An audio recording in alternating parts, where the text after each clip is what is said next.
अपनी रिक्वायरमेंट ही बताई जा रही। बेटी की तस्वीर तो दिखाएं, तभी तो मैं लड़की दिखाऊंगी ना उस हिसाब से। तस्वीर भी दिखा देती हूँ, लेकिन लड़की जैसी मैं आपसे कह रही हूँ, मुझे बिल्कुल वैसी ही लड़की चाहिए। चांद जैसी लड़की चाहिए, दूध जैसी रंगत हो, दुबली पतली, बड़ी बड़ी आंखें, सुनहरे बाल, और बस देखूं तो मैं देखती रह जाऊं। और हाँ, एक बात याद रखिए, खानदान के मामले में मैं कॉम्प्रोमाइज नहीं करूंगी। मुझे ऊंचे खानदान में करना है, नस्ली लोग होने चाहिए। कोई जात पात किसी तरह की बात में कॉम्प्रोमाइज नहीं करूंगी, सब चीजें सही होनी चाहिए। अच्छा ख्याल रखिएगा कि मिडिल क्लास लोग ना हो, नौकरी पेशा ना हो, बिजनेसमैन हो, क्लिफ्टन डिफेंस में रहते हो, नौ दौलतिया नहीं हो, जजी पुश्ती अमीर हो। और ये भी ख्याल रखिएगा कि क्योंकि बर्गर जो बच्चे होते हैं वो थोड़े हैवी हो जाते हैं, तो लड़की का वजन 55 से 60 किलो हो, हाइट 5'5" हो, रंग बहुत गोरा होना चाहिए, पढ़ी लिखी होनी चाहिए, अकलौती हो माँ बाप की तो ज्यादा बेहतर है, या एक आध भाई हो, ज्यादा लंबा चौड़ा खानदान ना हो तो सही है। और दूसरा ये कि कुछ खाना पकाना वकाना जानती हो, और बखैर और कोई रिक्वायरमेंट नहीं, बाहर हो तो ज्यादा अच्छा है बस।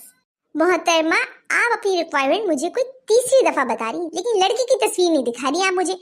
अगर आप मुझे लड़की की तस्वीर नहीं दिखाना चाहती तो मेरी तरफ से इजाजत है, आप जा सकती हैं।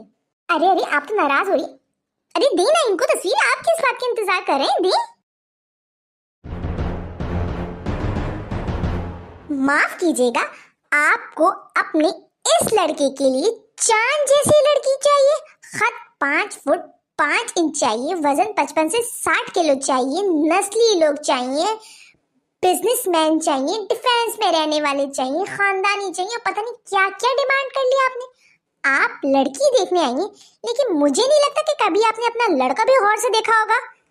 कहना क्या चाह रही हैं आप चुप करें, मैं जवाब दे रही हूँ। हाँ हाँ, मुझसे बात करें, कहना क्या चाहती हैं आप। कहना बस इतना है कि लड़की देखने से पहले आप लोग अपना लड़का भी एक दफा देख लिया करें, उस हिसाब से जोड़ी बनाया करें भाई। किस हिसाब से आप इतना सब कुछ मांग रही हैं। आप जैसे लोगों की बेजा फरमाइशों की वजह से मेरा कारोबार ठप पड़ा हुआ है। अब आप ही मुझे बताएं कि मैं ये तस्वीर ले जाऊं एक डिफेंस के बंगले में जो बिजनेसमैन लोग हो, और लड़कियों की चांद जैसी हो, कोरी पतली दुबली लंबी, हसीन बाल और कंझी आंखें, और पता नहीं क्या क्या, उसको ले जाके मैं ये तस्वीर दिखाऊं। आपका लड़का गलती से 5 फुट का होगा, वजन तकरीबन 100 किलो होगा, और रंगत तो जैसे चांद पे दाग लगा हो। उस पे आप लोग खुद मिडिल क्लास नौकरी पेशा लोग, और आपकी फरमाइशें तोपा नौ दौलतिया, तो आप लग रहे हैं जो आपकी इतनी फरमाइशें। वहां जाके मैं ये सारी कहानी सुनाऊंगी तो जूते नहीं खाऊंगी मैं। जबान को संभाल के बात करो बीबी, हम भी कोई गिरे पड़े नहीं, हमारा नाज़ाबाद में अपना बंगला है। और रही बात उसकी रंगत की, तो अल्लाह बख्शे मेरी दादी अम्मी को, वो कहा करती थी मर्द की खूबसूरती उसकी जेब का पैसा होता है। असल बदसूरत मर्द वो होता है जिसकी जेब में पैसा ना हो, और अल्लाह का शुक्र है मेरे बेटे की जेब में बहुत पैसा है।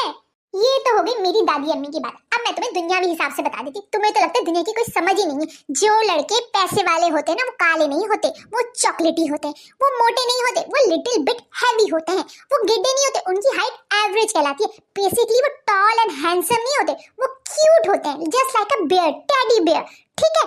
और जो लड़के गाड़ियों से, सिविक से, लैंड क्रूजर से उतरते, जिनकी मुट्ठी गर्म होती है ना भाई, उनके सकारे तो यूं ऐसे अच्छे आ जाते हैं, अम्मा अब्बा फौरन मान जाते हैं। वो तो जात पात भी नहीं देखते, और तो और ओ कीड़े निकालने वाली जो बातें होती है ना, वो तो गरीबों में लोग निकालते हैं, जो मेहरान से आते हैं, जो रक्षों से आते हैं, जो लैंड क्रूजर से उतरे या सिविक से उतरे, उनके तो हर ऐप लोगों को खूबी लगती है। उनकी तो बस खूबियां गिनवा लो, सारे ऐप जो बदल के वो खूबियों में आ जाते हैं। तुम्हें क्या पता, तुम तो बस बैठी हुई हो। चलिए जी, हमें नहीं लगवाना इनसे कोई रिश्ता विश्ता, जिन्हें दुनिया की समझ नहीं, हमें क्या चांद जैसी बहू लाके देंगी। हाँ? पता नहीं कहाँ कहाँ से उठ के आ जाते हैं। चांद जैसी बहुएं चाहिए, खुद का बेटा तो लोहार चुमटे जैसा, और बहू को चांद जैसी चाहिए। हाँ?